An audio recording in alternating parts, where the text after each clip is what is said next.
Bom dia a todos, queridos e queridas companheiros e companheiras de jornada rumo à luz, rumo à ascensão espiritual e planetária. Tudo bem com vocês, meus queridos, minhas queridas?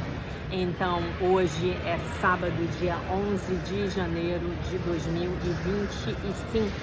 E nós vamos juntos dar continuidade à nossa mais recente jornada, a jornada de 2025, uma nova escolha através dos ensinamentos de um curso em milagres.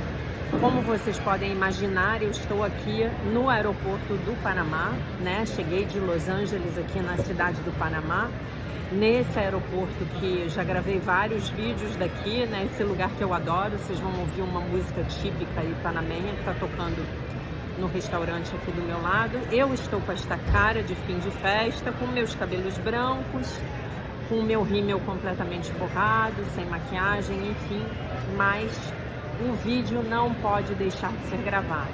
Aqui, nesse momento, são 1h da tarde, né? E eu embarco para o Rio às 3 horas e só vou chegar à meia-noite. Então eu tenho que gravar o vídeo aqui de qualquer forma, né?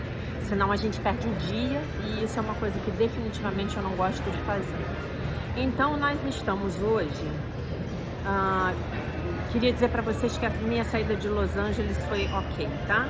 Correu tudo bem, saí super bem de Los Angeles, arrumei um motorista brasileiro que me levou no aeroporto, foi tudo ótimo, tá? Agora, a situação lá continua grave, o fogo continua se espalhando, tá? E com aquele problema que eu comentei com vocês, que talvez custe a renúncia da prefeita de Los Angeles e talvez até do governador do estado da Califórnia, né, com a falta de água nos reservatórios, com a falta de um plano de resposta à emergência efetivo, ativo, esperando efetivamente que algo ruim acontecesse, talvez algo mais, haja consequências políticas por aí. Como vocês estão vendo, eu não dormi, né, dormi muito mal no avião.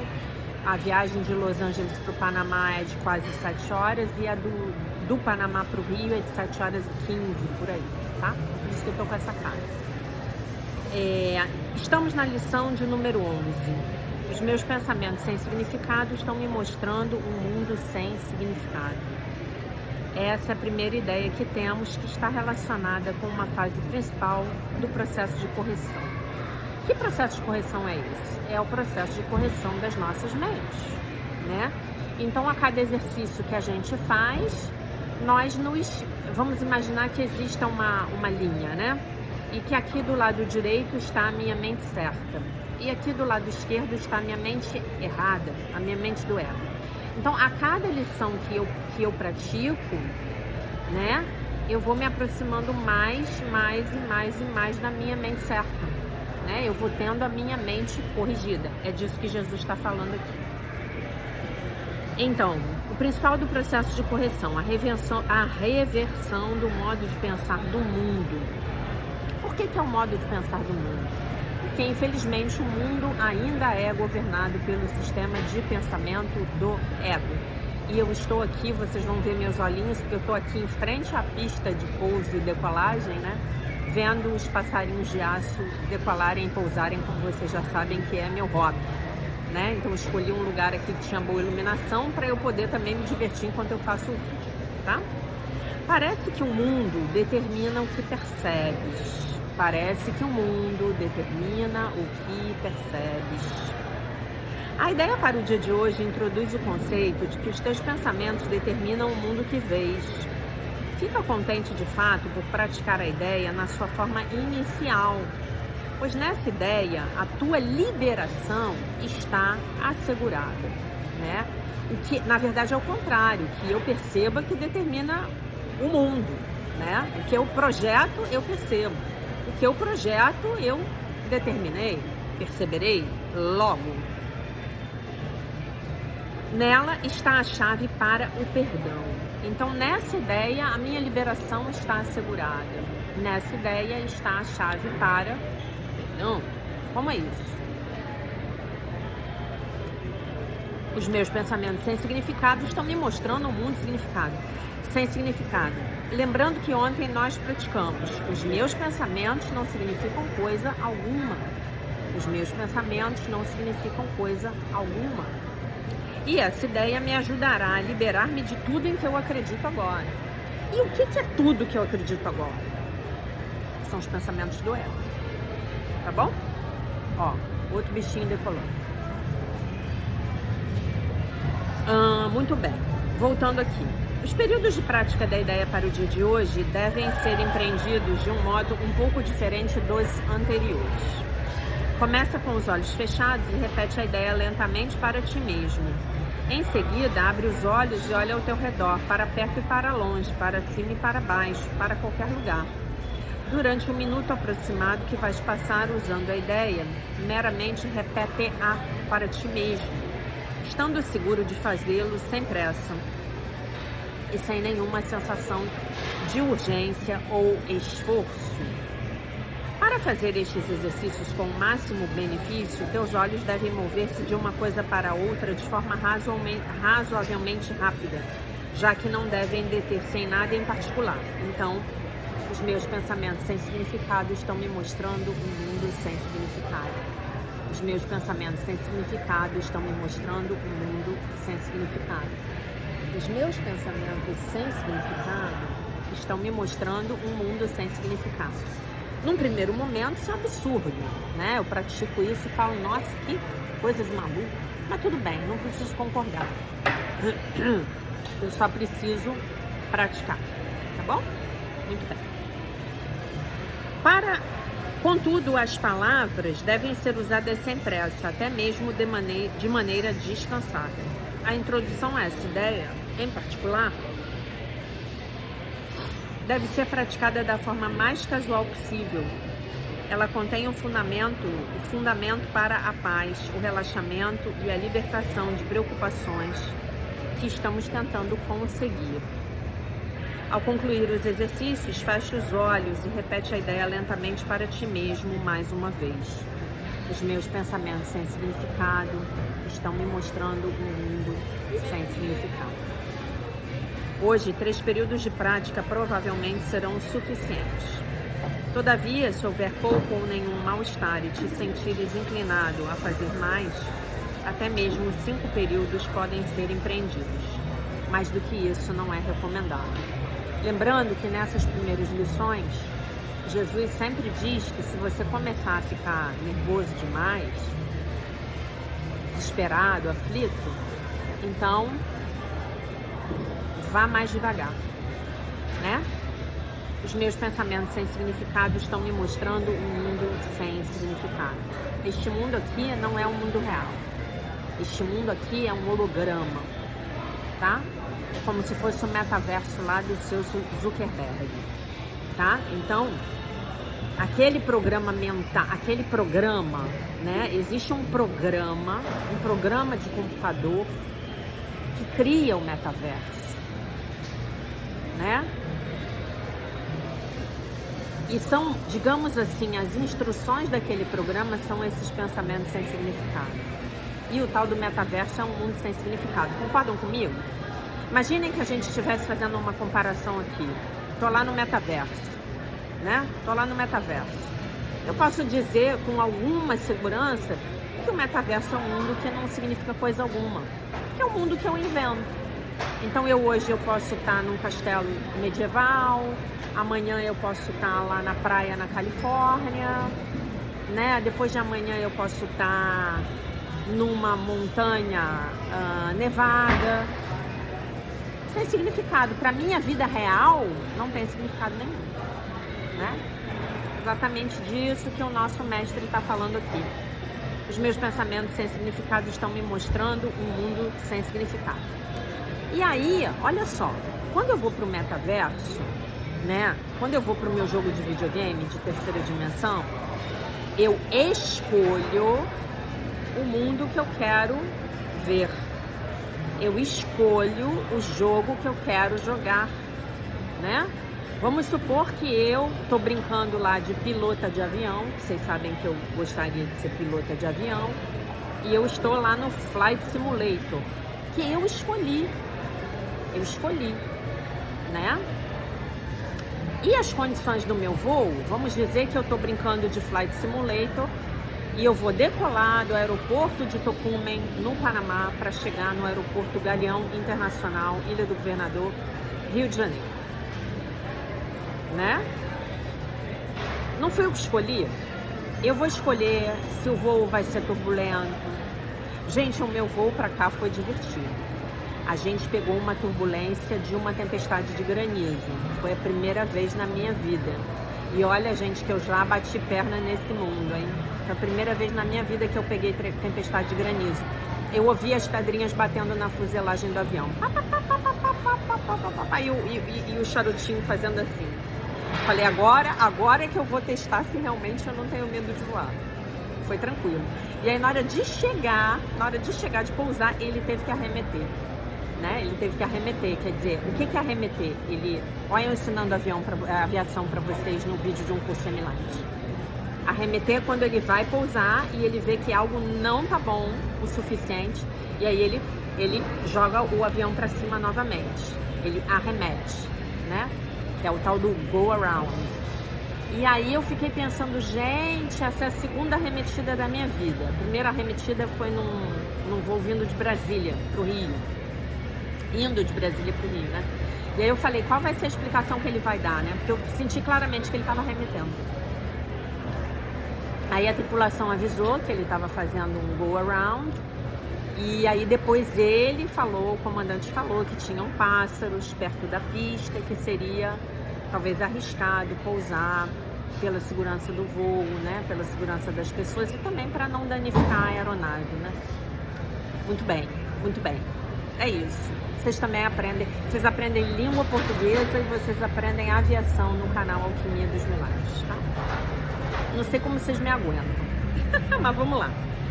Então, olha só, onde eu tava? Eu escolhi o jogo, né? Então eu escolhi que no meu voo vai ter chuva de granizo, né? Foi exatamente isso que a gente fez quando a gente veio pra cá. A gente escolheu o jogo. E talvez nós tenhamos escolhido um jogo que não tá legal. Um jogo de pobreza, um jogo de dor, um jogo de culpa, um jogo de pecado, um jogo de medo. Um jogo que definitivamente esse jogo não tá legal. Então o que a gente vai fazer? Vamos escolher novamente. É isso que a gente vai fazer. Que agora nós sabemos que nós criamos essa coisa toda. Para não falar um palavrão aqui. Somos nós que estamos criando, né?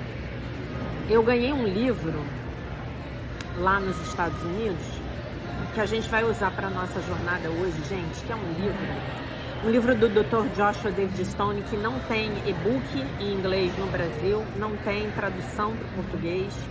Nunca tinha visto esse livro na minha vida. Nunca. E não tem e-book em inglês, não tem nada.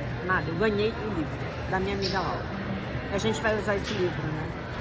E ele fala que ele tem um nome para essa psicologia, que eu me esqueci qual é, mas ele diz que essa psicologia nova é a psicologia que leva em consideração que o ser humano está criando a própria vida, né? E que é nesse caminho de psicologia que a gente tem que seguir. Eu diria para vocês que a psicanálise faz isso. A psicanálise faz isso de uma maneira indireta. Né? Não é dessa maneira que fica parecendo meio autoajuda. Eu criei aqui a arremetida do avião e eu não queria ter criado, eu vou fazer diferente. Não é isso. Mas nas descrições dos conceitos básicos de Freud, ele viu isso, ele via que os clientes estavam recriando as próprias neuroses, as próprias loucuras nas próprias vidas, na tal da compulsão à repetição, na tentativa de elaborar o que não tinha sido elaborado, tá bom? Mas vamos ao trabalho. 15 minutos de vídeo quase e eu ainda não cheguei onde eu preciso chegar. Estamos no texto de Melody Beach do livro A Linguagem da Liberdade, texto do dia 11 de janeiro, maravilhoso. Vou ler para vocês. Libertando a culpa, né? Deixando ir a culpa, né? Há um bom subterfúgio que as pessoas com maus relacionamentos usam, disse uma mulher em processo de recuperação. Recuperação de quê? de relacionamentos codependentes. A outra pessoa faz algo impróprio ou errado e fica ali parada até você se sentir culpado, culpada e terminar se desculpando. Pensem na vida de vocês em quantas vezes isso já aconteceu. Na maioria das vezes, as coisas sobre as quais nos sentimos culpados não são problemas nossos, é verdade. A outra pessoa se comporta indevidamente ou de alguma forma infringe nossos limites. É infringir, ok? Nós desafiamos esse comportamento, a pessoa fica com raiva e na defensiva. E então nós nos sentimos culpados. Isso acaba sendo um círculo vicioso. A culpa pode impedir-nos de estabelecer limites importantes para nós e para outra pessoa. A culpa pode fazer com que deixemos de cuidar saudavelmente de nós mesmos. Não temos de deixar que os outros tenham a certeza de que sempre nos sentiremos culpados. Não temos de permitir a nós mesmos ser controlados pela culpa, merecidamente ou não. Podemos ultrapassar a barreira de culpa que nos impede de cuidar de nós mesmos. Empurre com mais força. Não estamos equivocados, loucos ou errados. Temos o direito de estabelecer limites e de insistir no tratamento apropriado. Se a pessoa não quer tratar a gente de forma apropriada, a gente tem sempre a opção de ir embora. Esse é o nosso grande poder, é o nosso poder de escolha, é o nosso poder de veto. É o poder de veto. Esse é o nosso grande poder. Se não tá bom, eu posso ir embora. Não estamos equivocados, loucos ou errados. Podemos separar outros problemas dos nossos problemas e deixar a pessoa sentir e enfrentar as consequências do seu comportamento, incluindo a culpa. Podemos confiar em nós mesmos para saber quando os nossos limites estão sendo violados. Sempre sabemos. Hoje deixarei ir meus grandes e pequenos sentimentos de culpa. A luz e o amor estão ao meu lado, né? Então, olha só, ela tá falando de culpa, né? O que é o modo codependente, o modo narcisista de se relacionar?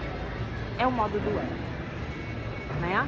Então, se vocês se lembrarem da nossa jornada de 2022, na qual nós estudamos em detalhe, pormenorizadamente, a metafísica das lições do livro de exercícios de Um Curso em Milagres, vocês vão se lembrar que nós estamos sempre querendo entregar a batata quente na mão do outro. O que é a batata quente? É a culpa, né? A culpa normalmente é precedida pela vergonha e antecede o medo. E aí estamos na nossa tríade ímpia: pecado, culpa e medo. Pecado, vergonha, culpa e medo. Pecado, vergonha no passado, culpa no presente, medo do futuro, né? Então a gente está sempre querendo passar a batata quente adiante. Quando eu digo a gente, eu estou me incluindo, né? Nós sempre queremos estar certos, nós sempre queremos ser aqueles que nunca fazem nada errado, nós sempre queremos ser aqueles que, como é que eu vou dizer para vocês? A gente sempre quer tirar o nosso da reta. Não, não é comigo. Não, eu não fiz. Não, não é culpa minha. Não, mas eu isso, eu aquilo outro. Então a gente está sempre querendo passar a batata quente adiante, né? E qual é o barato de você, digamos assim, se recuperar da maneira egóica de se relacionar? Você assume a responsabilidade pelas suas coisas e permite que o outro assuma a responsabilidade pelos assuntos dele. Você assume a responsabilidade pelos seus assuntos, o outro assume a responsabilidade pelos assuntos dele. Então, se eu estou errada, eu vou lá e assumo e faço a minha reparação. Se você está errado, você vai lá, você assume e faz a sua reparação. Mas para o ego, isso é extremamente custoso. Isso envolve uma humildade, isso envolve um autoconhecimento que o ego não tem. Humildade é o oposto de orgulho. Orgulho é ego, não é mesmo? Então vejam bem que interessante. O ego, ele não pode estar errado, né? E com isso, nós vamos criando uma impossibilidade de uma verdadeira intimidade nas nossas vidas. Nós estamos sempre querendo projetar a culpa nos outros, né? Então, vamos pegar um casal típico narcisista codependente. O homem bebe, enche a cara, e a mulher fica pegando no pé dele, tentando controlar ele, para ele parar de beber. Ele, o alcoólatra, normalmente o narcisista, a mulher, normalmente a codependente, né? E aí, como é que é isso na prática, né? Ele vira para ela e fala, eu bebo porque você me inferniza. E ela fala para ele, eu te infernizo porque você bebe. Olha só, olha a batata quente. Olha a batata quente indo de um lado para o outro. Eu bebo, sua desgraçada, porque você não me dá um minuto de paz. Olha a culpa. A culpa sai dele e vai para ela. Ela não pega a culpa não, ela vai jogar a batata quente de novo de volta para ele. Ela vai falar para ele, seu desgraçado, eu só te infernizo porque você não para de beber. Então olha só, ele é uma vítima dela, que inferniza ele. Ela é uma vítima dele, que bebe e tem as consequências aí do alcoolismo. Estou dando um exemplo bem basicão para vocês entenderem como é que funciona esse jogo da batata quente. Vocês concordam que nesse jogo não há nunca uma nova escolha? Não há possibilidade de eu sair do lugar? Ambos estão se vitimizando. Se você olhar do lado de fora, num ponto de vista social, olhar o casal, ela é a vítima do alcoolismo dele. Ele é o algoz dela, por ser alcoólatra. Mas, se a gente olhar de perto, a gente vai ver aquilo que eu sempre falo para vocês da moeda. Tô sem a minha moeda pedagógica aqui. Para toda vítima é necessário que haja um algoz. Não existem algozes sem vítimas, não existem vítimas sem algozes, não existe. Porque os dois estão, 1, 2, 3, adivinhe, na mesma frequência vibracional, no mesmo nível de consciência. E esse nível é pecado, culpa e medo. Vergonha, pecado, culpa e medo. Tô lá no ego, né? E aí, quando um dos dois decide que vai fazer diferente, ele pode falar assim, eu agora vou me responsabilizar por essa dor emocional que eu estou sentindo e vou procurar trabalhar isso com um psicoterapeuta, em vez de buscar o copo. Vocês sabem o que vai acontecer com ela? Ela vai ficar numa situação muito difícil, porque ela não vai mais ter ninguém para culpar da infelicidade dela. Ou ela pode dizer assim, eu não consigo mais ficar num relacionamento com um homem que bebe, que eventualmente não tem emprego, não paga as contas, que me agride fisicamente, verbalmente, fisicamente, eu vou me embora. Eu vou me tratar para eu poder atrair um companheiro mais saudável. Eu vou me tratar para eu poder ficar mais saudável, para eu poder atrair um companheiro mais saudável, né? E adivinhem como ele fica quando ela sai do jogo. Ele não tem mais quem culpar. Agora é ele e a garrafa, né? E a garrafa não é de água, né? É ele e a birita dele, como disse a minha amiga, ele lá charopando, que eu morri de rir. Não me lembro qual foi a minha amiga que falou isso, que eu morri de rir, né? Então, como é que fica? Aí eu posso fazer novas escolhas. Aí é aquilo que eu falei pra vocês ontem. Eu tenho a condição de transformar a minha vida.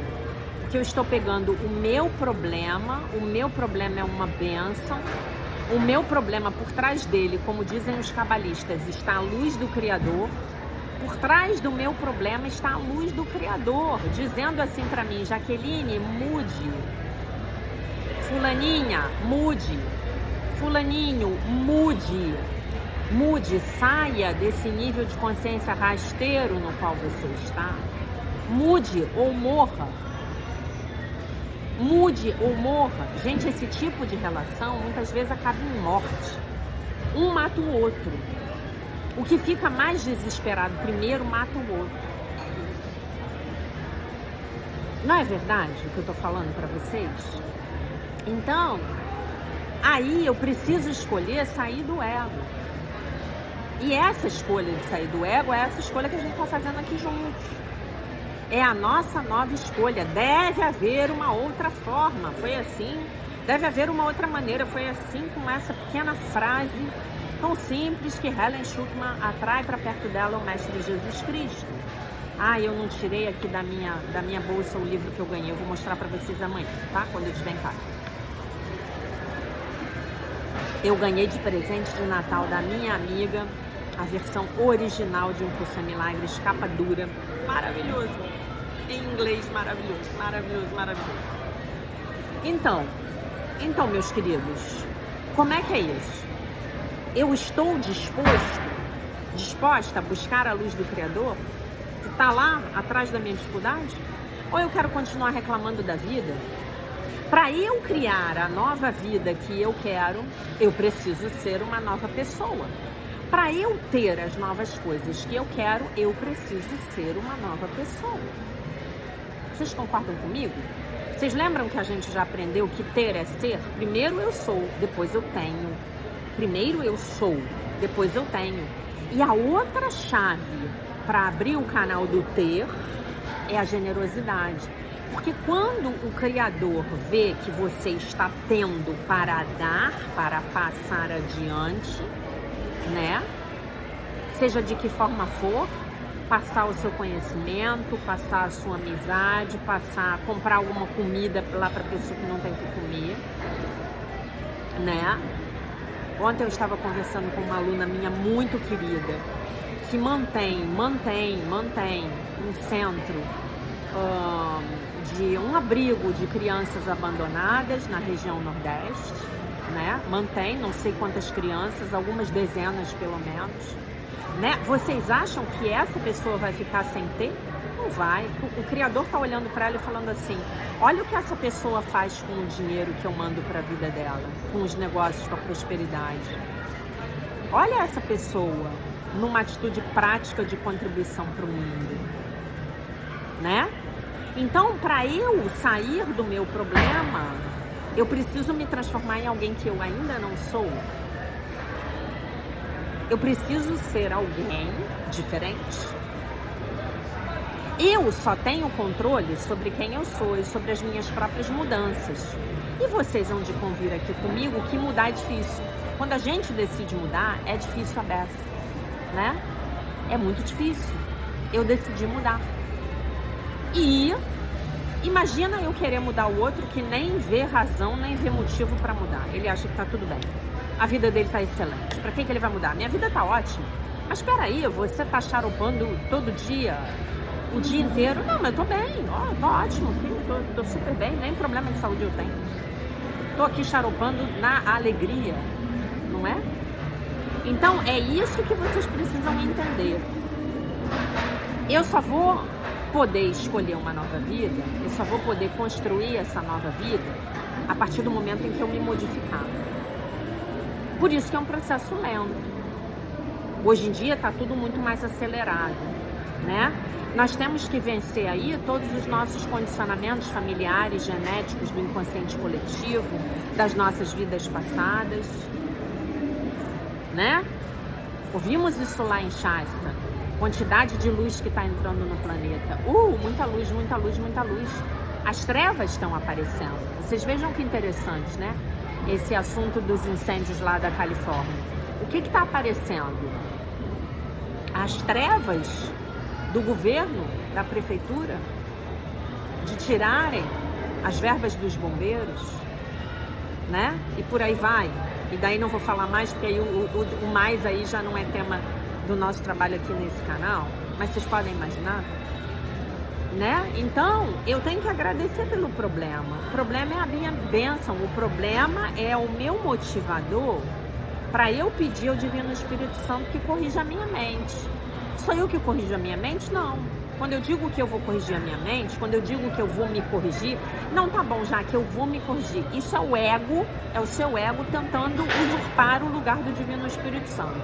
Não contente de ter usurpado o lugar de Deus e criado esse mundo fake, ele agora quer usurpar o lugar do Divino Espírito Santo. Não, quem corrige a minha mente é o Divino Espírito Santo.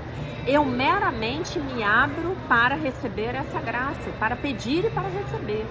Meu Divino Espírito Santo, por favor, no exemplo do marido alcoólatra, meu Divino Espírito Santo, por favor, me ajude a olhar para esta pessoa com os olhos do amor e sem julgamento. Talvez eu consiga entender o sofrimento que esse homem passou para levar ele a ter essas atitudes. Uma pessoa que não está em sofrimento não viveria alcoolizada. Concordam comigo? Então, o meu objetivo é olhar para a minha parte nas coisas. Como eu estou criando as coisas das quais eu não gosto na minha vida. Como eu estou criando as coisas, não estou conseguindo criar as coisas que eu gostaria na minha vida. Então, nesse sentido, a gente investigar essa possibilidade de estarmos atentos a cuidarmos dos nossos assuntos, né? Ontem a gente falou dos nossos medos, da mudança, da nossa falta de coragem. E eu esqueci de falar uma coisa muito importante para vocês no vídeo de ontem, né? Como é que a gente ultrapassa o medo? Dando um passinho de cada vez. Um passinho de cada vez. Você hoje vai e faz uma coisa que te dá medo, mas que é um medo pequenininho. Você vai lá e vence o seu medo. E por aí você vai. Você vai ver que quando você chegar no fim do ano, você não é mais a mesma pessoa que você era no início do ano, né? E voltando aqui ao assunto de a gente tomar conta dos nossos assuntos, né? Como a Melody Beach diz, hoje deixarei ir os meus grandes e pequenos sentimentos de culpa. A luz e o amor estão ao meu lado. A culpa é um instrumento de manipulação.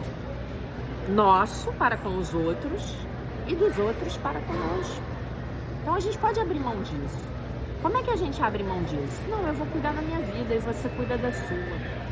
Ah, eu acho que você agiu equivocadamente aqui comigo. Não, eu não acho não. Pra mim tá tudo bem. Tá bom. Eu vou avaliar o que eu vou fazer com essa relação com uma pessoa que não tem autoconsciência, que não se permite fazer uma reparação, que não se permite pedir desculpas, que acha que tá tudo certo com ela. É uma pessoa extremamente egocêntrica, é uma pessoa que está numa rigidez profunda. Mas eu preciso também olhar para a minha rigidez, olhar para onde eu não estou querendo assumir a responsabilidade pelos meus assuntos, né? A culpa pode fazer com que deixemos de cuidar saudavelmente de nós mesmos. Quando eu estou na culpa, eu não consigo ser eu mesma. Quando eu estou envergonhada, eu não consigo ser eu mesma. Quando eu estou com medo, não consigo ser eu mesma. Né? Eu estou sempre no erro. Já pensaram nisso? Se eu tenho uma culpa que é legítima, que é a tal da culpa positiva, eu posso ir lá e fazer uma reparação. Mas essa culpa que vem do ego é praticamente uma culpa existencial. É praticamente uma vergonha existencial, né? Isso só o Espírito Santo vai resolver. Então, a gente pode orar e pedir ao Divino Espírito Santo para que apague essa culpa das nossas mentes. À medida em que o Espírito Santo for apagando, nós vamos parar de projetar coisas desagradáveis, eventos desagradáveis nas nossas vidas. E nós vamos a cada vez menos querer culpar os outros. Foi o que eu falei com vocês, da agente de viagens, que ela veio se desculpar comigo, falar, ai meu Deus, não sei o que, o que a gente vai fazer? Eu falei, não, a gente não tá aqui buscando culpados, a gente vai resolver o problema. E a gente conseguiu resolver, com a graça de Deus. E eu já estou aqui no Panamá, diretamente da cidade do Panamá, do aeroporto de Tocumen, gravando esse vídeo para vocês, tá? Então hoje, à luz, combinem esses dois textos que a gente leu, e à luz disso, quando você começar a se sentir culpado, envergonhado ou com medo, fale, os meus pensamentos sem significado estão me mostrando um mundo sem significado. Os meus pensamentos de culpa são sem significado. Os meus pensamentos de vergonha são sem significado. Os meus pensamentos de medo são absolutamente sem significado. Porque quando eu consigo me reconectar em meditação, me conectar com Deus, eu estou apenas no momento presente. E no momento presente, normalmente está tudo bem. Tá bom? Então, essa era a mensagem que eu tinha para vocês para o dia de hoje. Amanhã, se Deus quiser, já estou gravando os nossos vídeos lá no meu escritóriozinho no Rio de Janeiro, tá bom? Agradeço a vocês pelas preces, pelos bons desejos. Não sei quando eu vou fazer o upload do vídeo, tá bom? Então, eu deixo vocês com a paz de nosso Senhor Jesus Cristo, com um beijo imenso. E se Deus quiser, nós nos vemos novamente amanhã.